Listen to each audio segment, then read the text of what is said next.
जय श्री कृष्ण। नमस्कार मित्रों, मैं नीरज। मैं आज आपके सामने एक बहुत ही महत्वपूर्ण टॉपिक पे डिस्कशन करूँगा। एक्चुअली जब भी मैं टीवी खोलता हूँ, न्यूज़ खोलता हूँ, मैं देखता हूँ आज जाति ए और जाति बी में झगड़ा हो रहा है, कल जाति बी और जाति सी में दंगा हुआ था, आज दो जाति वाले लोग आंदोलन कर रहे हैं एक दूसरे के खिलाफ। तो मुझे लगा कि भाई ये सनातन धर्म में ऐसा क्या है, क्यों इनको इतना ऑक्सीजन मिल रहा है, क्यों ऐसे कर रहे हैं ये लोग। और ये आज से नहीं हो रहा है, बहुत सालों से हो रहा है। तो मैंने सोचा कि अब पढ़ना चाहिए और देखना चाहिए कि भाई रियलिटी में हमारे धर्म में क्या लिखा है और प्रैक्टिकल में क्या हो रहा है। तो मैं पढ़ना शुरू किया। मैं भगवत गीता पढ़ा, भागवतम पढ़ा, भविष्य पुराण देखा और प्रभु श्री कृष्ण के जीवन दर्शन को देखा। तो मैंने पाया कि सभी कुछ बहुत ही चौंकाने वाला है। तो मैं आज आप लोगों से यही सब शेयर करूंगा। एक्चुअल में ये जो जातिगत विद्वेष और दुर्भावना जो मैं देखा, ये मुझे काफ़ी विचलित किया। एक्चुअल में होता क्या है कि जाति की आग बहुत धीमी होती है। आपने देखा होगा, धीमे धीमे धीमे सुलगता रहता है, लेकिन जब ये जलती है तो सबसे पहले सनातन के मंदिर में घुसती है। हम आपको पूजा का राइट्स नहीं देंगे, हम आपको ये नहीं देंगे, वो नहीं देंगे। और जो भस्म करती है वह केवल एक धर्म नहीं होता है, हजारों वर्षों की चेतना होती है। बहुत बड़ा नुकसान होता है।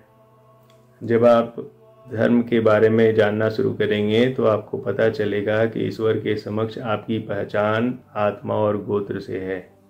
जब आप पूजा करते हैं, मंत्र जाप करते हैं, कुछ आवाहन करते हैं, तो आप क्या उच्चारण करते हैं? आप उच्चारण करते हैं मम नाम अमुकः पुत्रः अमुकस्य अमुक गोत्रः अमुक श्रुति आदिना, और भी कुछ कुछ बोलते हैं। लेकिन कभी नहीं बोलते कि भाई हमारा जाति ये है, हमको स्पेशल मिलना चाहिए, हमारा जाति भी है, इतना % मिलना चाहिए। कहीं नहीं होता है, क्योंकि भगवान जाति समझते ही नहीं है, वो गोत्र समझते हैं। तो आप कहेंगे भाई गोत्र से भी विभेद हो सकता है,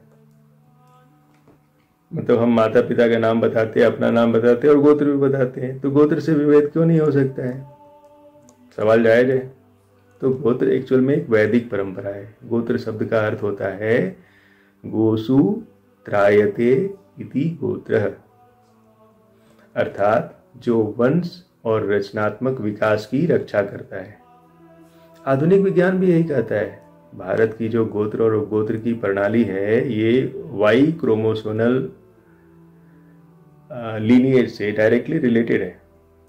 और ये जो अरेंजमेंट है ना, वो जेनेटिक डाइवर्जेंस और इवोल्यूशनरी स्ट्रेंथ को बनाए रखने के लिए बहुत ज़रूरी है। आजकल के रिसर्च में भी ये प्रूफ हो चुका है। मैं डिस्क्रिप्शन बॉक्स में इसका डिटेल दे दूंगा। अब आते हैं, तो गोत्र पर तो कोई झगड़ा का चांस ही नहीं है, वो आपके ही फायदे के लिए। तो अब आते हैं वर्ण और जाति पर। तो भाई जाति तो मैं कहीं देखा ही नहीं, वर्ण देखा। लेकिन चलिए जाति और वर्ण दोनों पर डिस्कशन करते हैं। तो सबसे पहले मेरा आपसे ये सवाल है कि हम भारत भूमि पर, हम कृष्ण के जन्मभूमि पर जन्म लेकर भी अगर जाति को पकड़ के बैठे हैं, तो समझ लीजिए कि हम भगवान श्री कृष्ण को जानते ही नहीं हैं।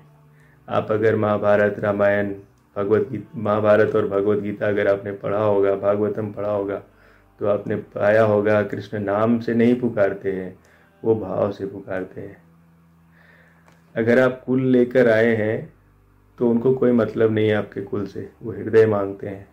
आपने देखा होगा महाभारत में और पढ़ा होगा भगवत गीता में, अर्जुन को कभी क्षत्रिय कह के नहीं बुलाया उन्होंने हमेशा कहा पार्थ हे सखा।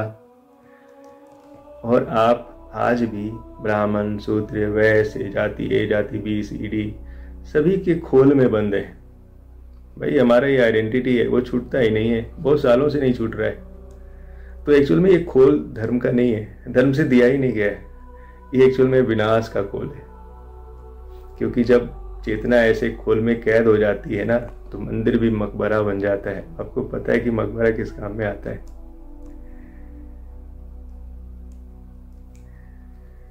अब आप सोचिए कि हम सनातन धर्म के पार्ट हैं, हम भगवान की पूजा करते हैं, हम चाहते हैं कि भगवान हमें मोक्ष दे, हमारे पास आए। लेकिन अगर आप ऐसे ही जातियों में उलझे रहेंगे तो क्या कृष्ण आपके पास आएंगे? आप नादान हैं।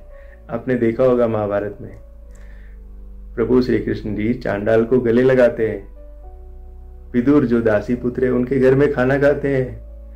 वो राजकुल के लोगों के रिक्वेस्ट को छोड़ के आते हैं। एक्चुअल में होता यह है कि जिस हृदय में जाति की दीवार खड़ी होती है, भगवान वहां आके भी मौन रह जाते हैं। कृष्ण उस दीप को चुनते हैं जो जाति की हवाओं में नहीं, प्रेम की लौ में जलता है। सोने की थाली में भी अगर जाति का विष भरा हो तो कृष्ण उसे नहीं छूते हैं। मिट्टी के दीप में भी अगर भक्ति की लौ हो तो कृष्ण उस मिट्टी को गले लगा लेते हैं। अब आइए यह जानते हैं कि भगवान वर्ण के बारे में क्या कहते हैं। तो आपको पता ही होगा, प्रभु श्री कृष्ण जी परम भगवान है। उन्होंने श्रीमद् भगवद गीता अध्याय 4 श्लोक 13 में कहा है, चातुर्वर्ण्यं मया सृष्टं गुण कर्म विभाग सह तस्य कर्तारमपि मां विद्य कर्तारम व्ययम। मतलब क्या होता है कि चारों वर्णों की यह व्यवस्था, भगवान कह रहे हैं, भगवान श्री कृष्ण कह रहे हैं अर्जुन से कि चारों वर्णों की यह व्यवस्था, मतलब ब्राह्मण, क्षत्रिय, शूद्र, वैश्य, मैंने रची है। परंतु इंपॉर्टेंट है, यह विभाजन मनुष्यों के गुण, स्वभाव और कर्म के अनुसार किया गया है, जन्म के आधार पर नहीं। बहुत इंपॉर्टेंट बात है जो भगवान क्लियर बता रहे हैं आपको। यहां पर जन्म आधारित जातिवाद को भगवान ने क्लियरली डिस्ट्रॉय कर दिया है। पहली जगह जहां पर भगवान ने इस वर्ण व्यवस्था के बारे में बोला है, पूरी तरह से क्लियर किया है। और ये भी कि ये चीज परमानेंट नहीं है, आप कर्म के हिसाब से इधर उधर एक्सचेंज भी कर सकते हैं।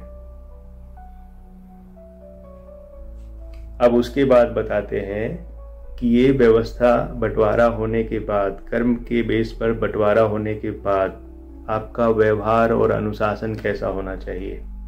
तो भागवत गीता के अध्याय 5 श्लोक 18 में बोलते हैं, विद्या विनय संपन्ने ब्राह्मणे गवी हस्तिनी सुनी चैव स्वपाके च पंडिता समदर्शिनः। अर्थात ज्ञानी जन ब्राह्मण, गाय, कुत्ते, हाथी, चांडाल सभी को एक समान देखते हैं। मतलब आपके पास ये समभाव होना चाहिए, ये बहुत इंपॉर्टेंट है। तो यदि आप इतना सब कुछ जानने के बाद, जनरली लोग जानते ही नहीं है, मैंने ये पाया, वो सिर्फ मंदिर में जाके अगरबत्ती दिखा के खुश हो जाते हैं। वो सोचते हैं कि हमने अपना धर्म कर्म निभा लिया, अब बाकी लोग जो बताएंगे उसके हिसाब से हम डिसाइड करेंगे कि हमें क्या करना है। अगर वो पढ़े तो शायद जाति के इन बंधनों से कब के मुक्त हो जाएंगे। तो अगर इतना सब जानने के बाद भी आप जाति की दीवार खड़ी करते हैं तो आप अपने आप को श्री कृष्ण की दृष्टि से ही बाहर कर लेते हैं। आपने पूरे लास्ट के 2 श्लोकों को देखा होगा। कृष्ण ने गीता में कर्म को धर्म कहा और आपने क्या किया, कुल को धर्म बना लिया। तो अब अगर विनाश होगा तो याद रखना ये किसी आक्रमण से नहीं होगा। बहुत इंपॉर्टेंट बात है, यह आत्मघात होगा। जिसे अपने जन्म पर घमंड है, सिर्फ वही कृष्ण के श्लोक को चुनौती दे रहा है। और याद रखिए, जो कृष्ण को चुनौती देता है उसका विनाश तय है और ये हो रहा है। जातिवाद के दिमक से ग्रसित सनातन का वृक्ष सिकुड़ कर छोटा होता जा रहा है, यह आपने देखा होगा। जो जातिवाद के नाम पर किसी को भक्ति या मोक्ष से वंचित करता है, वह सीधे श्री कृष्ण के विरोध में खड़ा है। क्योंकि भगवान श्री कृष्ण ऐसा चाहते ही नहीं है। वो तो सबको अपनी भक्ति में, अपने शरण में स्थान देते हैं। भगवत गीता अध्याय 9 श्लोक 32 में उन्होंने लिखा है, मांग ही पार्थ व्यपाश्रित्य ये पीस्यु पापयोनिः श्रेयो वैश्यास्तथा शूद्रास्तेऽपि यान्ति परांगतिम। अर्थात जो मेरी शरण में आते हैं, चाहे वो पाप योनि में वैसे शूद्र कुछ भी क्यों ना हो, वो परम गति को प्राप्त करते हैं। ये भगवान बता रहे हैं, उनके लिए कोई भेदभाव नहीं। श्री कृष्ण वास्तव में कभी किसी को जाति से बुलाए ही नहीं थे। सुदामा उनके लिए मित्र थे, वो एक गरीब ब्राह्मण थे। अर्जुन उनके सखा थे। गोपियां उनकी प्रेम की पराकाष्ठा थी। जाति तो कृष्ण के जीवन में एक क्षण के लिए भी नहीं आया। द्रौपदी धर्म की रक्षक थी। माता रुक्मिणी उनके हृदय की रानी थी। कृष्ण हमेशा प्रेम की भाषा बोलते थे, जहां आत्मा ही असली पहचान है। अगर आपने अब भी जाति को पकड़ रखा है तो याद रखिए, आपकी चेतना, आपकी भक्ति और पूरा सनातन एक दिन राख हो जाएगा। क्योंकि आप सनातन को फॉलो ही नहीं करेंगे तो फिर वो रहेगा कैसे? फिर वो खत्म हो जाएगा, दिशाहीन होकर खत्म हो जाएगा। आगे देखते हैं श्रीमद् भागवत महापुराण के खंड 4 अध्याय 31 श्लोक 10 में क्या लिखा है। यथा तरोर्मूल निषेचने तृप्यन्ति तत्सखान भुजो पशाखा प्राणोपहाराश्च यथेन्द्रियाणां तथैव सर्वहरणाम अच्युताय। अर्थात जैसे पेड़ की जड़ में जल डालने से उसकी सारी शाखाएं तृप्त होती है, वैसे ही अच्युत भगवान की आराधना से सबको तृप्ति मिलती है। ये बहुत इंपॉर्टेंट और श्लोक है। यदि आपने जड़ ईश्वर और आत्मा को छोड़कर केवल शाखा मतलब जाति को सींचना शुरू किया तो सोचिए क्या होगा। अगर आप पेड़ की जड़ में की जगह पर शाखा में जल डालेंगे तो पेड़ का क्या हाल होगा? शाखा तो सूखी जाएगी, वृक्ष भी नष्ट हो जाएगा, आपकी चेतना, आपकी भक्ति, आपका अस्तित्व सब कुछ भस्म हो जाएगा। सेम चीज को भविष्य पुराण में भी बताया गया है। भविष्य पुराण उत्तर पर्व अध्याय 42 श्लोक 19 में लिखा है, न जात्या ब्राह्मणो भूयो न क्षत्रिय शूद्र एव च कर्मभिर्भवते वर्णः सर्वशास्त्रेषु निश्चितम। ऐसा लिखा है वहां पर भी। किसी की जाति से, कोई भी जाति से ब्राह्मण या शूद्र नहीं होता है। यह केवल कर्म है जो वर्ण बनाता है। यह सभी शास्त्रों में निश्चित है। ये सेकेंड टाइम आपको मिल रहा है। तो जिसने जन्म से जाति का घमंड किया वह उस दीपक के जैसा है जिसमें तेल तो भरा हुआ है लेकिन बाती नहीं जलती है। मतलब आप तपते नहीं है, कर्म नहीं करते, अपने आप को उस जाति का प्रूफ नहीं करते। बाती नहीं जलने का ये मतलब होता है। मतलब वो उस दीपक के जैसा है जिसमें तेल तो है पर बाती नहीं जलती है। भविष्य पुराण की चेतावनी है। अगर आपने जाति पे गर्व किया तो पुण्य, भक्ति, मोक्ष तीनों हवा में उड़ जाएंगे। ये हमारी शास्त्रों का सार है। ये हमारे सारे शास्त्रों का सार है और इसे नहीं मानने का परिणाम सिर्फ विनाश है। हो भी रहा है, आप तो देख ही रहे होंगे। कुछ छुपा नहीं है किसी से। श्रीमद् भागवत गीता के अध्याय 16 श्लोक 23 में भी लिखा है, यह शास्त्र विधिम उत्सृज्य वर्तते काम कारतः न सिद्धिं अवाप्नोति न सुखम न परां गतिम। यहाँ पर कृष्ण क्लियर चेतावनी दे रहे हैं कि भाई आपने शास्त्रों में देख लिया क्या लिखा है। अगर आप शास्त्रों के आदेश को छोड़कर अपने मन से कुछ करते हैं, मनमाने कर्म करते हैं, तो उनको ना सिद्धि मिलती है, ना सुख मिलता है, ना मोक्ष मिलता है। तो अब आपको समझ में आ गया होगा कि ये जो सब कुछ हो रहा है उसका रीजन क्या है। पहला तो आप धर्मशास्त्र पढ़ते नहीं है, और अगर पढ़ते भी है तो फॉलो नहीं करते हैं। तो अब आपको मैं एग्जाम्पल देता हूँ। अगर कोई कर्म से ब्राह्मण बन जाता है, जैसे आपने विश्वामित्र को तपस्या करते हुए देखा था, जब उनका तपस्या पूर्ण हो गया ना तो वो सारे देवताओं को भी हिला दिए थे। और भी बहुत सारे वाल्मीकि ऋषि थे जो जन्म से निम्न जाति के कहे जाते थे। मैं नहीं कहता हूँ किसी को निम्न जाति, उस मतलब आज के विश्लेषक उनको कहते। लेकिन जब उनकी तपस्या पूर्ण हुई तो भगवान राम ने अपने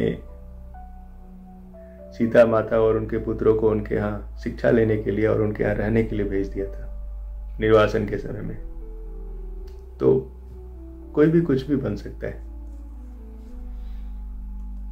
लेकिन जो अपने आप को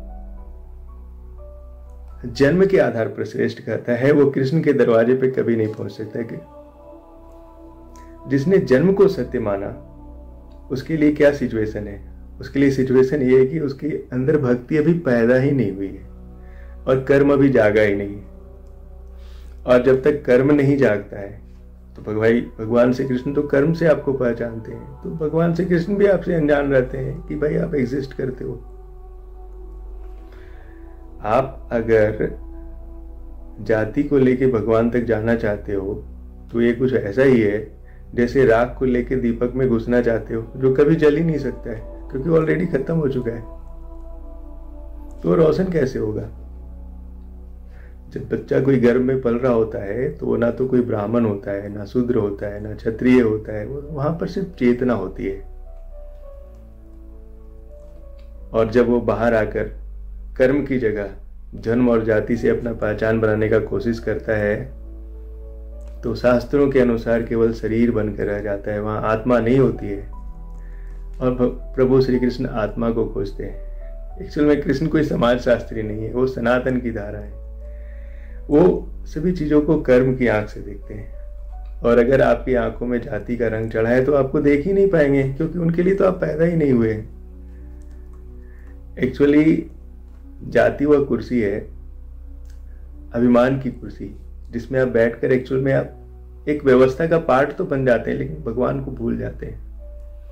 और जब आप भगवान को भूल जाते हैं तो क्या बचता है? बस एक चलता फिरता संस्कार, भाई ऐसे माला पहनिए, ऐसे टीका लगाइए, ये पेरेंट्स है, ये है, वो है, एक आपका नाम होगा और फाइनली एक मृत्यु जो सबको आती है। इसके अलावा कुछ भी नहीं बचता है। तो ऐसा ही हो रहा है। अब क्या हो रहा है कि सारे चीजों को देखने के बाद भगवान श्री कृष्ण गीता में अंतिम बार ये कहते हैं कि भाई भगवद गीता अध्याय 18 श्लोक 66, भाई अगर सब कुछ जानने के बाद, सब कुछ समझने के बाद भी अगर आपको कुछ नहीं समझ में आ रहा है, कुछ नहीं समझना चाहते हो, तो भी आपके पास लास्ट मौका है। क्या है? सर्वधर्मान परित्यज्य माम एकम शरणम व्रज अहम त्वाम सर्व पापेभ्यो मोक्षयिष्यामि मा शुचः। अर्थात दुनिया के सारे भेदभाव वाले धर्मों को, जाति को, कुल वर्ण सबको त्याग करके मेरी शरण में आ जाओ, मैं तुम्हें सब पापों से मुक्त कर दूंगा, शोक मत करो। ये लास्ट मौका भी दे रहे हैं, एटलीस्ट आप इतना तो कर लीजिए। तो आपको समझ में आ गया होगा भगवान श्री कृष्ण ने अंत तक प्रयास किया कि भाई आप सच को समझें, सनातन को समझें। एक्चुअल में सनातन धर्म वह धारा है जो आत्मा को एक ऊंचाई तक ले जाता है, और जातिवाद एक दलदल है जो आत्मा को नीचे गिरा देता है। दोनों डिफरेंट चीज है। जाति में कोई श्रद्धा नहीं है, यह एक एक्चुअल में अहंकार है। इतिहास में सबसे अधिक धर्मों को ये खा चुका है।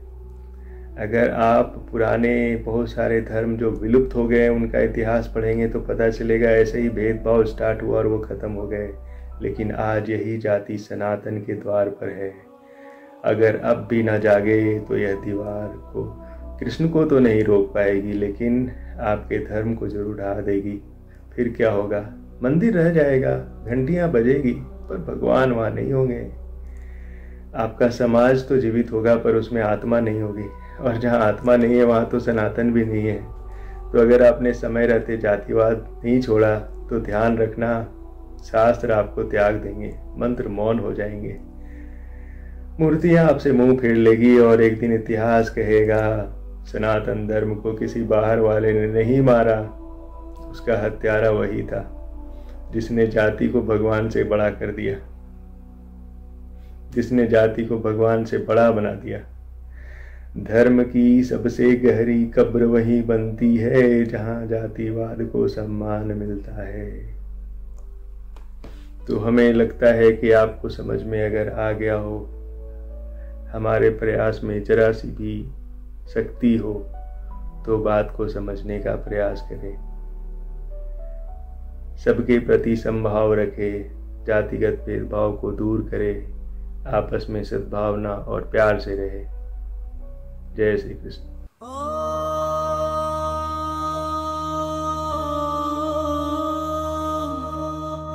Krishna